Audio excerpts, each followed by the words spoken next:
and welcome to our very first episode of A Place for All, Concordia Conversations. My name is Jennifer Backstrom. I'm the Assistant Director at our Ravenswood location, and I'm really excited to start this new opportunity of doing a podcast here. So welcome. Thank you for joining. A little bit about me. I have been in the early childhood field for over 10 years. In leadership for a little over 7. I started as a flip teacher, and I've done pretty much any other position in between. And I just love this field, and I'm really passionate about it. So happy to be here. Thank you for joining me. Today, we have a special guest. Our CEO and President, Grace Araya, is here. Grace has over 20 years experience in early childhood, and I believe over 10 years in the nonprofit. Grace will have to correct me if I'm wrong. But yeah, so we're super excited to welcome Grace here with us today. Welcome, Grace. Thank you for being here. Thanks for having me. I'm excited to have this conversation with you. Tell us a little bit more about your journey in early childhood. Sure. So I've always loved working with children. I can remember even as a preteen, and we would have family gatherings. There'd be a lot of little children, and I always found myself organizing them, either like we're going to play a game or reading books. So I was naturally, I think, drawn to that type of work. And so, but more formally, I started off as a teacher assistant in early childhood program in Rogers Park, working in a preschool classroom. And I think that's when I fell in love. Yeah. I fell in love with the children, the families that we were serving. I had such a wonderful lead teacher that I worked with, and I was just amazed at her ability to work with the children. There's 20 kids, keep them all sort of having structured time, but then also meeting their needs and being responsive. And so I was just really drawn, and I would say at that point. So I started off as a teacher assistant. Then I came back to that same center after grad school as a program director. Was there for a really long time, for about 13 years. And then I wanted to more statewide work, still in early childhood education. And then here I am. So I'm one of those people that just, maybe I would say 3 different places, right? This whole time, but all in early childhood education. That's awesome. That's awesome. And you've been at Concordia around about as long as I have, about 2 years. Yes. Tell me a little bit more, because I know why I'm drawn to Concordia Place and what drew me here, but tell me a little bit more just about Concordia Place and what brought you in. Sure. Well, Concordia Place, I know from being in the field, was provide high quality services in terms of early childhood education. So I knew that coming in, but Concordia Place has been around for about 45 years, serving families here in Chicago. And really, I love the approach of just providing a continuum of programs that support families throughout as their child is developing. And so we start off as early as prenatal in our home visiting program. We work with expectant parents all the way up to age 3. And then early childhood education, we have 4 early learning programs, as you know, in Ravenswood. They're all NAEYC accredited, which is a big deal. Because in early child education, only about 10% of programs are accredited nationally. And so really high quality programming there. And then after school programming and summer camp, as well as our teen leadership program. So I just love the approach of starting from prenatal all the way until a young person becomes an adult, that we're able to support them and their families. Absolutely. Absolutely. And I think that kind of leads into what we named the podcast, is A Place for All. Yes. That's one of our driving missions. Tell me a little bit, what does A Place for All look like when a family were to walk into a center at Concordia? Yes. So I will step back and say, I know you had asked me what drew me to Concordia Place, and it is also around being a place for all. It's the only program I know in the city of Chicago that serves families across the income spectrum. And we know a lot of time a person's opportunity is really much determined by their income, right? Their family's income, their ability to pay. But Concordia Place, from the very beginning, we're able to serve every family, because most of our programs are either free or on a sliding scale tuition. And so we make education really accessible for families. And so I think that's what's really important, what's powerful. So a family can walk in, they'll have someone that's going to help them in terms of to see what they're able to qualify for, and then be able to have the service they need. Right. But I'd love to hear your thoughts, because you're right there in one of our sites. So you get to see it live and firsthand and close up. Absolutely. I think, when families come in, a big question that they ask is just, how can I afford this? What does your tuition look like?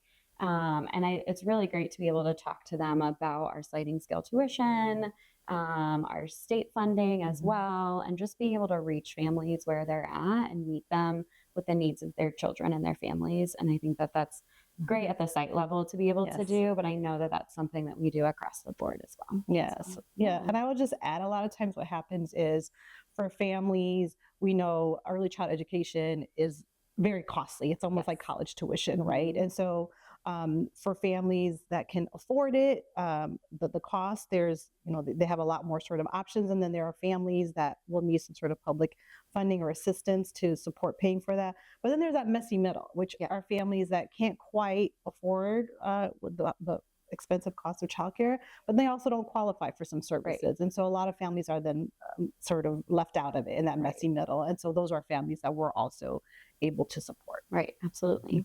Absolutely. So we've been talking a lot about early childhood, but we're not just early childhood. You mentioned a little bit, just briefly, that we work with families, their families from pregnancy all the way through teens. Tell us a little bit more about our school age and our teen programs. Yes. So our school age program, 365, we call it that because we're able to serve the students throughout the year, right? So after school programming, but then also during the breaks that they have throughout the year, as well as summer camp. And so it's a mix of sort of academic and recreation. And so it's a safe space for the students to be in where they can express their creativity, their curiosity. There's also lots of opportunities for them to collaborate with the other students that are there. And of course, for the family, they don't need to worry about, where is my child in terms of the after school hours. We know those are sort of critical hours and critical need too. And so, then we're able to support them as well as they continue to age and progress. Yeah, that's awesome. These are the programs that I'm not in day to day. And so I'm still learning about them myself. And so I love hearing about them. We also have a home visiting program as well. Tell me a little more about that. Yeah, so our home visiting program was one of our sort of newer programs and one that's growing. And so currently we're serving around 48 families and we're going to expand to serve about 126 families. And so we have wonderful home visitors. They will go into the home, they'll work with the family around sort of just understanding child development. If there's any resources that they need, they help connect them to resources. They really just help them in their role as their child's first teacher. Right. There's also opportunities for them to come together to socialize with other families because we know that particular time period can be a bit isolating. And so they come together and they talk about different topics that they're all kind of dealing with at that time. And so it's a very exciting program. Yeah. What I love about it is we have a student that started in a family that started in our home visiting program and now is at our Ravenswood location. And so the connection that Concordia builds with all of the families that come through, and sometimes they just stick with one program, but sometimes they continue on. And so it's really cool to see that trajectory across a family's experience with us and time. Absolutely. And that's exactly what we want. We want sort of that continuity, right? They know the organization, they know the staff. And so to be able to continue in a program, we also see that with our teen leadership program. So we'll see students that are in our after school program that will then continue on in our teen leadership program. And that's a really exciting program. There's so many different ways to engage. For example, we have an entrepreneurship program, our Ruckus program, where the teens are making natural body products. I have one on right now. Very good product. A lotion. So they make different natural body products. They market it. They sell it. So not only are they learning entrepreneurial skills, but also leadership, right? How to work with others. And these are skills, these are life skills, you know, that can transfer over in a lot of different places. But we also have culinary arts where they're growing food and cooking. I think that's a life skill. Absolutely. Oh my goodness. You got to feed yourself, right? And your family. And then our newest program there is our crafts and culture. And so it's an art-based program and they're learning about sustainable art practices from around the world. And so that's a way to sort of embed culture, right? The cultures that the students come from, and they're able to sort of focus on different art practices. So we're really excited about that program as well. So this kind of leads me into my next question, which is all about strengthening communities. How do we see that in action? Like, what is everything that we're doing? How is that strengthening the community around us? Well, I think what's really important and what we do at Concordia Place is that we start early, Mhm. right? So all the research shows that when you start early, you have a greater rate of return, right? Mhm. And so when you look at brain development, we know 90% of a child's brain is developed by the age of 5. Yeah. Right. So those years, those early years are so critical for development. They're a window of opportunity. And that's where we start. That's where we focus. And so having a high quality education, supporting families throughout that process, Mhm. all that when you support a young child, a young person and their family, you're strengthening the community. Yeah.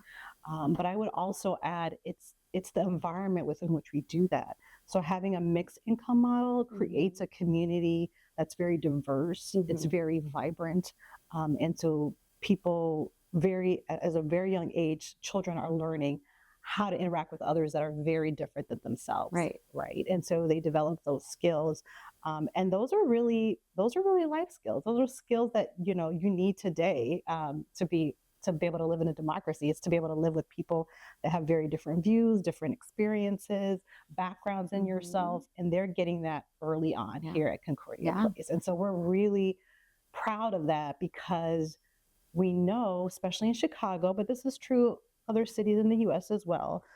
It's a segregated city in many Mhm. regards. And what people don't realize is actually early childhood is the most segregated part of our education system. And so our mission is sort of to disrupt that, to disrupt those social inequities by making early child education accessible for everyone. And then you have this just beautiful environment that the children are then growing up in. Yeah. So it's great work. It's Yeah. really strengthening the community. It's making a difference. I think it's the world that we want to see is what we're Right. helping to create now. Yes. Yeah. I always like to look at the classroom as kind of a micro community. That's right. They're learning how to interact and problem solve and Mhm. express their feelings and talk with each other. Yes. And we're just taking that and saying, okay, what would we like the greater community to look like? And That's let's right. model that in a little classroom Yes. and foster these brains that are building all these connections to say, like, this is what Mhm. our diverse community should look like. Absolutely, Yeah. absolutely. You're working early on, being able to express your feelings. That's Yeah. a big deal, Big right? deal. That's a life Yes. skill to be able to express that in a way that doesn't hurt yourself or others, right? To Yeah. express your needs, to be able to listen, right? Creating empathy. Mhm. So yeah. And I think we've also seen, early childhood is changing. Mhm. And I think it's starting to get a little bit more recognition of what does high quality education at the early childhood level look like and how does it affect grown adults if Mhm. they've had that. And I think we're starting to see it affecting poverty levels and things like that in the community long term Right. for students that are getting that high quality education at a young age. It's Absolutely. really cool. Absolutely. Yeah. And it's great that we have the research now. I mean, it makes Yeah. sense intuitively, right? Yes. That if you're starting early, you're getting sort of all the key ingredients that someone needs early on in life, that you would have better outcomes. It feels very intuitive, Yeah. but it's great now that we actually have the research to show that, right? And Right. and it shows that the return on investment is 7 to 10%, right? So things that, and also you're saving in a way, right? So if you don't have that quality experience early on, society pays for it later on through remedial education, through its impacts on the healthcare system, on Right. the criminal justice system. And so it's the right thing to do to invest early. Yeah. Yeah. And that's why I'm excited about this podcast. Me too. Because I'm hoping that we can bring more light to some of these conversations, Yes. start answering some questions that maybe families have or educators have or just the community around us has about early childhood. I think our next podcast is specifically going to hone in a little bit more on high quality early childhood education. Wonderful. Yeah, I'm excited. Yeah, I know that can be a bit tricky, right? It's Yes. like, what do you look for? What is high quality anyway? Right. And again, the good thing is there has been a lot of research around it. Yes, there's of course what all families want, right? You want a place that's safe. You want your child to be around adults that care and love your child.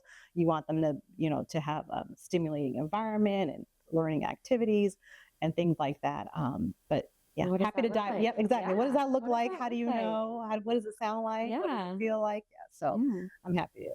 I'm glad we're going to be Me too. a chance to dive Me into too. that. Is there anything else you wanted to add today? I think we have one more question that's actually coming from a student. Oh, really? If you're ready for Okay, it. I'm ready for it. Let's go to Okay. the student question. How long have you been working at Concordia? I've been working at Concordia, it'll be 2 years in October. Ooh.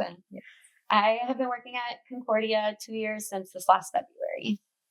What do you like about Concordia? I love the people at Concordia. We have some of the best teachers, staff, and we have just a really great mission. Our why is very clear, and I love what we're doing to impact the world. Yeah. One of my favorite things that brings me joy is just seeing the students light up when you see them walking into a classroom and being greeted with all the hugs and the waves. So just getting to live out what I love every single day. Thanks again, Grace. Can't wait till our next episode when we get to talk a little bit more. So just thank you so much for being here for our first episode. Wow. Thank you, Jennifer. Thank you for this conversation. I really enjoyed it. Yes.